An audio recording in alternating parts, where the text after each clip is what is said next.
sinasabi nga namin, para ma-summarize lahat to, yung future ng nursing informatics, para siyang parang puno, na nagsimula siya sa buto, tapos tumutubo siya, tapos nagba-branch out. Napakalawak nitong future ng nursing informatics na to.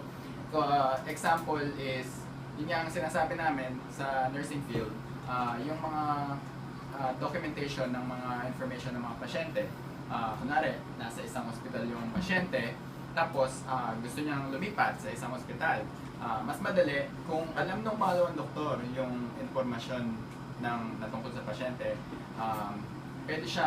pwedeng i-email ng unang hospital, or pwede silang may database na pwede silang mag-share ng information about dun sa pasyente para mas mapabilis ang diagnosis, para makuha agad ang mga history ng pasyente, at marami pang iba.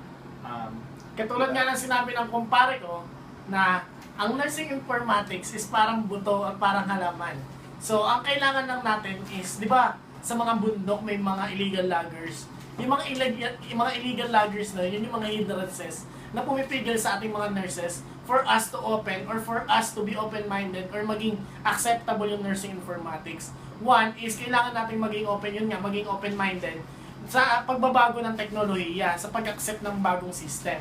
Then second, kailangan natin, sa pag-accept nito, kailangan natin itong i-practice. Siyempre, practice makes perfect. Pero pare, medyo mahal din kasi yung pag-update at pag-implement ng nursing informatics na yan dahil technology yan. Kaya pag minsan, hindi mo rin masisisi kasi yung gobyerno, ayaw nila mag-invest sa mga long-term Tama. technology na mga ganyan. Kasi mahal yan di ba? Pero Mahal yan, pare, di mo kaya. mas mapapadali ang trabaho ng mga tao. Parang kumbaga may yung efficiency nga nung effectiveness nitong nursing informatics, napakalaki talaga. Even though nga na... Wait, gano'n kalaki, pre? Boom!